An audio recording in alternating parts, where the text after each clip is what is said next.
গত বেশ কয়েক সপ্তাহ ধরে আমি রেগুলার ভিডিও আপলোড করতে পারছি না, এর জন্য আমি অনেক দুঃখিত।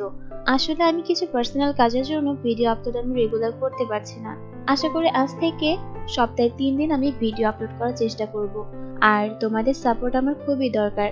দয়া করে সাপোর্ট করে পাশে থাকবে, আর অবশ্যই সাবস্ক্রাইব করে তোমার ফ্রেন্ডস আর ফ্যামিলির সাথে আমার স্টোরিগুলো শেয়ার করবে।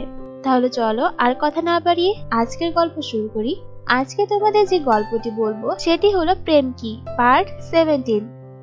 চা খাওয়া শেষ করে অমিত সে ডক্টরের কাছে যায় আর গিয়ে, ডক্টর, আমি কি করব বুঝতে পারছি না।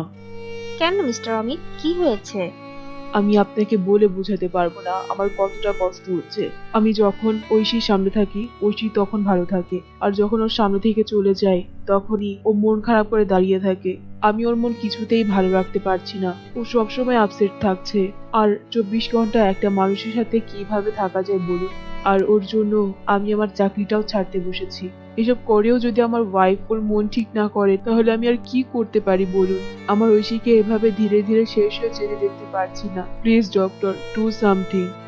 অ্যাকচুয়ালি ঐশীর ফোন এসেছিল আমার কাছে, আর ও বলছে ওর স্কিন জ্বলা শুরু করেছে, আর এটাই রোগের স্বাভাবিক। ওর স্কিন ভেতর থেকে এখন জ্বলছে, আস্তে আস্তে অসহ্য যন্ত্রণা শুরু হবে, আর তারপর থেকেও ওর স্কিন গুলো নষ্ট হতে শুরু করবে।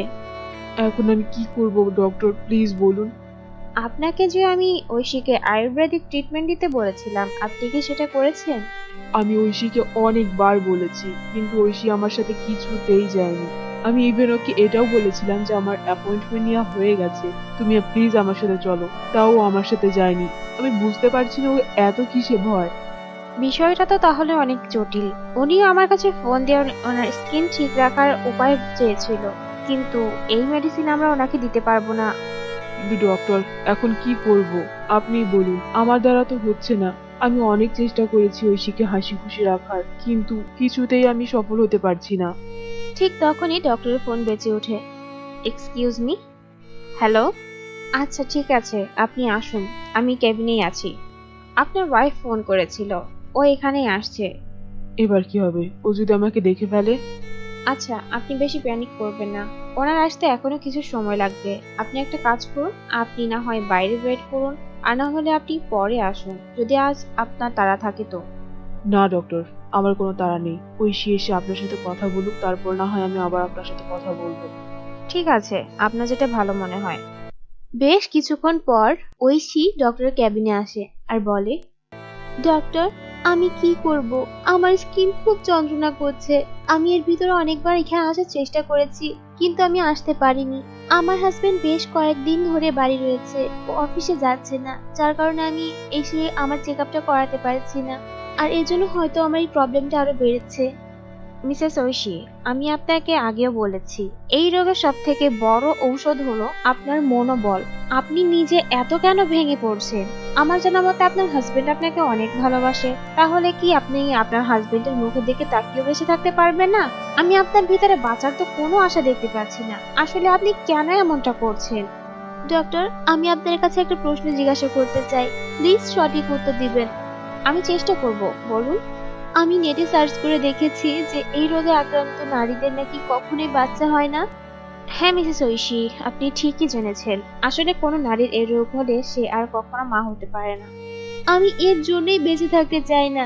আমি চাই না আমার জন্য অমিত সারা জীবন বাবা ডাক থেকে বঞ্চিত থাকুক। আমি চাই ও ওর লাইফটা সুন্দরভাবে গুছিয়ে নিক, কিন্তু আমি যতদিন পৃথিবীতে বেঁচে আছি ততদিন আমরা একসাথে ভালোভাবে থাকি। কিন্তু এটা কেমন কথা? এখন তো বাচ্চা মানুষ অ্যাডপ্ট করে নিয়েই সে বাচ্চাকে লালন পালন করছে, তাই না? না ডক্টর, নিজের সন্তানের ভিতরে যা আছে সেটা অন্য সন্তানের ভিতরে পাওয়া যায় না। আমি বুঝতে পেরেছি আপনি কেন এতটা ভেঙে পড়েছেন, কিন্তু দেখুন, ডক্টর হিসেবে আমি বলবো আপনার মনে জোর রাখুন। সৃষ্টিকর্তা যদি আপনার উপরে সন্তুষ্ট থাকে, এমনও তো হতে পারে যে আপনি কনসেপ্ট করলেন। এইসব নিয়ে এতটা ভেঙে পড়বেন না প্লিজ। অ্যাজ এ ডক্টর আমি আপনাকে বলতে চাইছি আপনার মনে জোর রাখুন, দেখবেন সব ঠিক হয়ে যাবে। ডক্টর, আমাকে প্লিজ ওই মেডিসিনটা দিন যাতে আমার স্কিন গুলো ঠিক থাকে। না হলে আমার স্কিন যদি নষ্ট হয়ে যায় আর আমার হাজবেন্ড যদি আমাকে ছেড়ে চলে যায় তখন কি হবে আমার? দেখুন, এমন কিছুই হবে না। আপনি যেটুকু আমাকে বলেছেন আপনার হাজবেন্ড আপনাকে অনেক ভালোবাসে। আমি জানি আমার হাজবেন্ড আমাকে ভালোবাসে, তারপরেও আমি আমার খারাপ চেহারা আমি আমার হাজবেন্ডকে কিছুতেই দেখাতে চাই না। ঠিক আছে মিসেস ঐশী, আপনার যেটা ভালো লাগে আপনি সেটা করতে পারেন, কিন্তু কোনোভাবেই আমি ওই ওষুধ আপনাকে দিতে পারবো না। I am sorry. আর আপনি কাল একবার পারলে আসবেন, আপনার কিছু টেস্ট করতে হবে। ওকে ডক্টর। ঐশী ওখান থেকে মন খারাপ করে চলে যায়। আর তারপর কেবিনে অমিত আসে আর ডক্টরকে বলে, ডক্টর, কি হয়েছে? ঐশী কি বললো? দেখুন, আমি যেটুকু বুঝতে পারলাম ঐশীর আসলে কোনো মনোবল নেই। আর ও ইন্টারনেট থেকে এমন একটা জিনিস ও খুঁজে বের করেছে আসলে যেটা ওর জানা উচিত হয়নি। এমন কি জিনিস ডক্টর? অ্যাকচুয়ালি এই রোগে যে নারী আক্রান্ত হয় সে আর কখনো মা হতে পারে না, এর জন্য ঐশী ওর বাচ্চার আগ্রহ ছেড়ে দিয়েছে। উফ ঐশী, তুমি যে কি বাচ্চামো করো না! এইটুকুর জন্য কে এত বড় ডিসিশনটা নেয়? ডক্টর, এখন আমি কি করব বলুন? দেখুন, ঐশীর যে শুধু এই একটাই প্রবলেম তা কিন্তু না, ও সবসময় ভয় পাচ্ছে ওর যদি স্কিন নষ্ট হয়ে যায় আর আপনি ওকে ছেড়ে দেন, তাই ও সবসময় টেনশনে থাকছে। আর এটাই ওর শরীরের জন্য সব থেকে বেশি ক্ষতিকর হচ্ছে। আর ওর শরীরে যতটা দ্রুত খারাপ হচ্ছে আমার মনে হচ্ছে ওর হাতে আমি যে সময়টা দিয়েছিলাম সেটাও থাকবে না। প্লিজ ডক্টর, এমন বলবেন না। দেখুন, একজন ডক্টর হিসেবে আমার কর্তব্য আপনাদের সাবধান করা বা আপনাদের ট্রিটমেন্ট করা। এর থেকে বেশি আমি আর কিছুই করতে পারি না। এখন সমস্তটা ঐশীর হাতে। এখন ঐশী যেটা ভালো বুঝবে সেটাই করবে। আমি ওকে বোঝানোর চেষ্টা করলাম, কিন্তু ও কিছুই বুঝতে চাচ্ছে না। আর ভালো হতো ঐশী যদি আপনাকে সমস্ত ব্যাপারটা বলতো, কিন্তু ও এই সমস্ত ব্যাপারটাও আপনাকে বলছে না। আসলে আমি বুঝতে পারছি না আমার কি করা উচিত। ডক্টর, আমার কাছে একটা প্ল্যান আছে, হ্যাঁ বলুন। কিন্তু এটা কিন্তু শুধু আপনার আর আমার মধ্যেই থাকবে, ঠিক আছে? Okay mister Amit.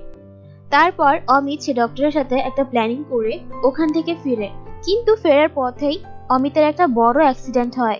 আর এই খবর ঐশীর কাছে চলে যায়। ঐশী কাঁদতে কাঁদতে হসপিটালে আসে। আর হসপিটালে ঐশীকে যে ডক্টর ট্রিটমেন্ট করছে তার সাথে ঐশী দেখা হয়ে যায়। ডক্টর, আমার হাজবেন্ড কেমন আছে? ও ঠিক আছে তো? দেখুন, ওনার অবস্থা এখন একটু সিরিয়াস আছে। 24 ঘন্টা না গেলে আমরা বলতে পারছি না। আর ওনার খুব বড় একটা অ্যাক্সিডেন্ট হয়েছে। হয়তো উনি ওনার দৃষ্টিশক্তি সারা জীবনের মতন হারাতে পারে। না, এটা কি বলছেন আপনি? এটা হতে পারে না। অমিত, প্লিজ আপনি শান্ত হন। আপনার এই শরীরে এতটা উত্তেজিত হওয়া একদমই উচিত নয়। আপনি নিজেকে সামলান। আর এরপরে আপনার হাজবেন্ডকে আপনাকেই সামলাতে হবে। সুতরাং বি স্ট্রং, না হলে আপনি কিন্তু আপনার হাজবেন্ডকে সামলাতে পারবেন না। আমি 100% চেষ্টা করব, কিন্তু প্লিজ আমার হাজবেন্ড যেন প্রাণে বেঁচে যায়, প্লিজ। আমরা ওনার প্রাণ বাঁচাতে পেরেছি, এটা নিয়ে একদমই টেনশন করবেন না প্লিজ। কিন্তু এখন আপনাকে ওনার পাশে থাকাটা খুবই ইম্পর্টেন্ট। ওনার থেকে দূরে যাবেন না, ওনাকে সবসময় দেখে রাখবেন। ওকে ডক্টর, আমি কি ওর সাথে এখন দেখা করতে পারি? না, এখন ওনাকে 24 আওয়ার্স অবজারভেশনে রাখা হবে। ওনার জ্ঞান ফিরলে আপনি ওনার সাথে দেখা করতে পারেন। ওকে ডক্টর। এভাবে 24 আওয়ার্স চলে যায়, কিন্তু ঐশী হসপিটালেই বসে থাকে।